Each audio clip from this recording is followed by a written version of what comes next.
Kreplak, que es el viceministro de Salud de la provincia de Buenos Aires. Ayer tuvimos importantes anuncios, pero más allá de los anuncios, la situación general que está viviendo Argentina, con una oreja, con un ojo puesto en todo lo que sucede en Europa. Hoy temprano hablábamos de Francia, donde Macron también marcó límites importantes, en Israel, donde hay gran preocupación por la cepa Delta, y en el mundo donde cayeron las bolsas, el petróleo, en el día de ayer con mucha fuerza, como temor y como miedo a lo que pueda pasar.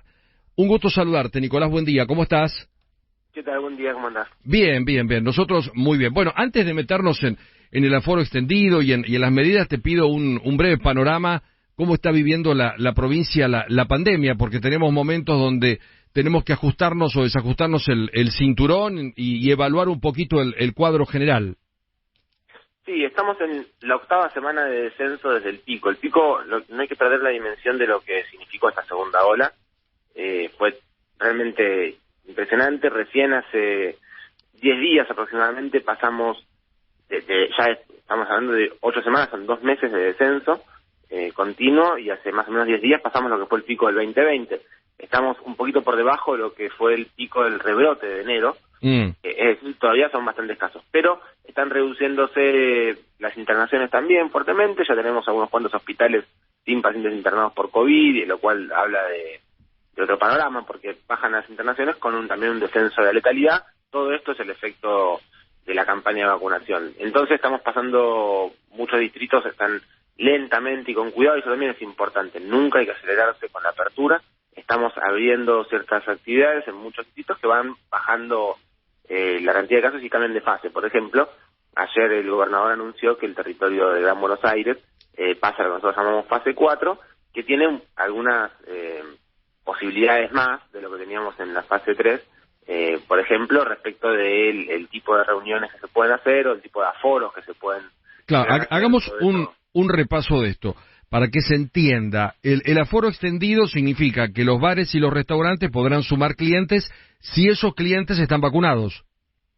Claro, ahora sí, primero por en el Gran Buenos Aires, ¿no? Por el paso de fase 3 a fase 4, lo que era un aforo del 30% en gimnasios o en bares o en lugares así, pasa al 50%. Sí. Eso puramente por el hecho de haber cambiado de fase. Claro. Ahora, a partir del lunes, luego de que el gobierno nacional modifique las condiciones del DNU, eso ya fue hablado con el presidente, vamos a permitir agregar un 20% de extra solamente para personas vacunadas. ¿Cómo funcionaría esto? Supongamos que uno tiene un restaurante y tiene 20 mesas, sabe que puede utilizar 10 de estas mesas, sí, solamente por el aforo del 50%. Una vez que tiene ocupadas las 10, puede ocupar 2 más, exclusivamente de personas que vengan con su carnet de vacunación. Que lo certifiquen que están vacunados. Yo siempre cuento, bueno, que todos tenemos, yo por ejemplo, vacunado acá en Ciudad, tengo un cartoncito, y tengo a mi madre vacunada ahí donde están ustedes en provincia, que tiene una credencial que es como una tarjeta de crédito celeste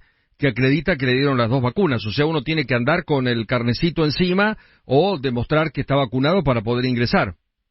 Sí, totalmente, o también ahí mismo cuando entra al restaurante puede ingresar a la aplicación del Vacunate en la provincia de Buenos Aires o Mi Argentina en todo el país. Perfecto. Donde también está la información. Claro, así no tiene que andar tampoco con el cartón.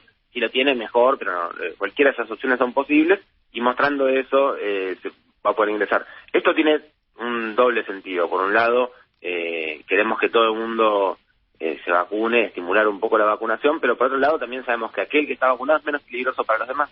Es menos probable que se contagie y contagie a otros. Entonces, es mejor que los aforos, los lugares se llenen con personas que sean menos peligrosas para los. Yo creo que el mundo va a comenzar a debatir algo que acá, por supuesto, va a ser polémico porque lo mezclamos con el tema de los derechos, y es que cuando la vacuna deje de estar así en lo que podría ser modo prueba y sea una vacuna totalmente estable o seria, si le queremos decir, mucho, por ejemplo, Estados Unidos te puede decir, bueno, va a ser obligatorio. Porque si vos vacunás el 80 y tenés un 20 que no se vacuna, tenés siempre como un riesgo para el sistema. ¿No nos puede pasar eso también, que vacunemos mucha gente, pero hay un sector o que no acude o que no cree en la vacuna y que esto ponga en peligro el resto del sistema? Bueno, está pasando en muchísimos lugares del mundo. En general es razonable que la vacunación sea obligatoria.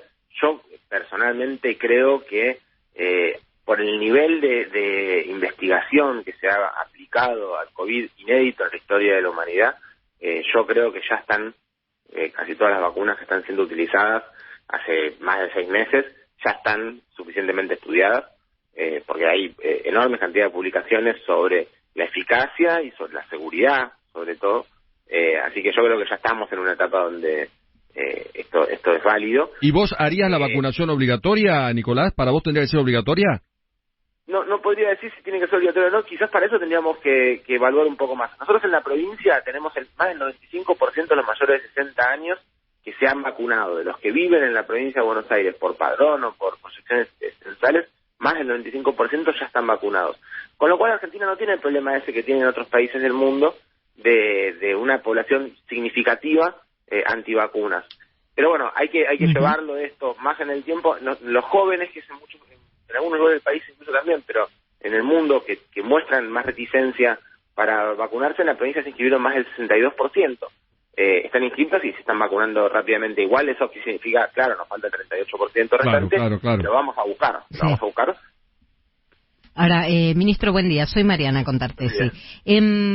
Puntualmente, la Ciudad de Buenos Aires planteó que a partir de agosto empieza la presencialidad completa en las aulas. ¿La provincia va a seguir el mismo camino o no está de acuerdo con esta medida? Bueno, hay que terminar de estudiar todas las cosas. Yo la verdad que creo que no podemos todavía, menos con poblaciones no vacunadas, reducir los distanciamientos. Sabemos perfectamente bien que en espacios cerrados sobre todo hay que mantener distanciamiento, además de, por supuesto, la ventilación y ciertas cosas más.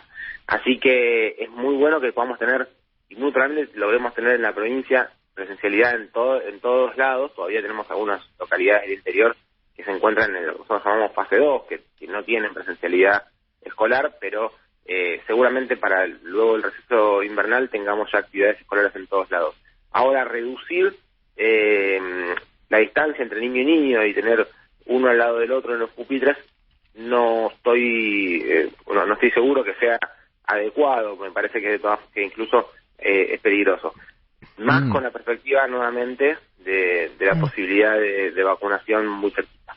O sea, interpreto que entonces la medida que tomó la Ciudad de Buenos Aires para usted es peligrosa. La verdad que hay que ver bien cómo se aplica. Yo lo escuché, como ustedes supongo, sin mayor información, ¿no?, de cómo son esos protocolos. El trabajo de los protocolos es un trabajo muy serio, muy extendido, que se hizo con mucho tiempo, con la participación en la provincia de Buenos Aires, digo, ¿no?, con la participación de los trabajadores y las trabajadoras, y ahí nos garantizamos que sucediera esto, que hubiera un distanciamiento, y además tenemos muchos sistemas de control con la medición de dióxido de carbono, etcétera, para tratar de evitar complicaciones que en todo el mundo se han visto claramente que suceden relacionadas con la circulación escolar. Así que, más allá de que, por supuesto, mientras más rápido lleguemos a la normalidad, mejor, excederse en esa velocidad, lo que le ha pasado a todos los países del mundo que lo han hecho es que tuvieron un rebrote. Dos últimas de mi parte. ¿Vamos a tener tercera ola en Argentina? Bueno, es una pregunta que no depende solamente no es solamente un análisis futurológico, sino que va a depender muchísimo de lo que logremos hacer nosotros. Porque la tercera ola se dio en muchos países del mundo, y posiblemente la tengamos, pero se dio en muchos países del mundo, sobre todo por la aparición de la Delta, que es un 20 o 30% más contagioso que cualquiera de las variantes contagiosas que había antes, pero además cuando hay un porcentaje de población no vacunada, la vacuna también sirve para la Delta. Entonces, eso depende de cuándo nos llegue. Por eso somos tan celosos nosotros con el cuidado de fronteras, porque si nosotros logramos evitar durante 2 meses más que la vacuna se transforme, que la variante Delta se transforme en una variante de circulación en nuestro territorio, quizás logremos evitar una tercera ola, o si tenemos una tercera ola, que sea solamente de contagios, pero no de internaciones ni de fallecimientos. Eso todavía va a depender de si llegan o no a población vacunada, porque sinceramente si llegan y tenemos un 30% de la población, como decía recién Vilauta, 30% de la población no vacunada, nos puede pasar que además tengamos 30% de esa población que se interna en terapia. Claro. Nicolás, ¿vas a ser candidato a diputado? Por ahora no están cerrados los nombres y yo, esto lo digo con absoluta sinceridad, no participé de esas conversaciones todavía. Creo que, bueno, yo estoy con un rol de gestión muy importante. No me han sentado a conversar de esto, pero hay quienes se ocupan de estas cosas y yo realmente, si me toca o no me toca, me avisarán en su momento. ¿Y lo aceptarías si te toca ser diputado, candidato? Y no sé, yo pienso fuertemente que no hay proyecto sanitario sin proyecto político, así que si el proyecto político considera que hay que, en las elecciones, o alguno de los que nos ocupamos de la gestión de salud tenemos que estar llevando la voz, lo haremos sin ninguna duda. Y con una mano en el corazón, ¿hoy te sentís más útil en esta gestión que como diputado? Bueno, hoy sí, pero hay que ver después en el futuro. Y además no es una decisión solamente personal, tiene que ver también con qué es lo que siente el conjunto de nuestro espacio político. Uh-huh. La última, la polémica de los penes de madera, como hombre de salud, ¿qué opinas de este tema? Me parece excelente la respuesta que dio la ministra. Sinceramente, hace muchísimos años yo trabajé en algún momento incluso también en centros de salud y hacíamos educación para la salud, y penes de madera siempre existieron porque es un elemento para poder explicar cómo funciona, cómo se coloca el preservativo, situación indispensable para evitar la transmisión de enfermedades de transmisión sexual y como método anticonceptivo. Que no tengamos material es muy difícil, muchas veces hay que inventar material en los centros de salud, en los trabajos comunitarios. Hacer una polémica sobre esto solamente refuerza el desconocimiento de un porcentaje de la población, o que hace, una cosa es que hagan un chiste en una red social, otra cosa es que esto pase de ahí y sea un tema real de discusión como de la escena pública y política, que algunos políticos saben este tema, es bochornoso. Sinceramente es importante que esta y muchas otras cosas más estén disponibles para poder hacer educación. Sin educación es muy difícil hacer prevención, y la prevención es la madre de la salud. Nicolás, la última consulta. ¿Cómo estamos con la Sputnik 2 en provincia de Buenos Aires? ¿Hay gente todavía por vacunar, demasiados? ¿Llega esta dosis? Porque esto trajo como la polémica de la espera, ¿no? Sí, la verdad que hay dos cosas para decir. La primera, que vamos a hacer la parte positiva. Nosotros venimos estudiando la eficacia con una dosis en la provincia y en territorio, y vemos que tiene más de 85% de eficacia para reducir contagios y 95% para reducir casos graves, con una sola dosis. Con lo cual, una sola dosis de esta vacuna es más poderosa que algunas vacunas con el esquema completo. Digo eso para llevar un poco de tranquilidad. Mientras tanto, van llegando las vacunas. Hoy tenemos más de 120.000 turnos de componente 2 que se van a vacunar el día de hoy, y en el día de mañana también. En total son 260.000 que se aplican entre hoy y mañana, pero van a seguir faltando. Hay gente que ya cumplió los 3 meses y que todavía no les llegó el turno. Son poquitos, pero son un número importante, así que esperemos que ni bien llegue un próximo embarque y sé que está lo que se produjo en el país, más lo que venga de Rusia, iremos asignando turnos. Pero sí, es la única de las vacunas con la cual no estamos cumpliendo lo programado, porque con AstraZeneca estamos en 8 semanas, que es el mínimo que se puede utilizar para no perder eficacia, y con Sinopharm en 21 días. Gracias por atendernos, hasta pronto. Muchas gracias, Nicolás. Por favor, ustedes. Chau.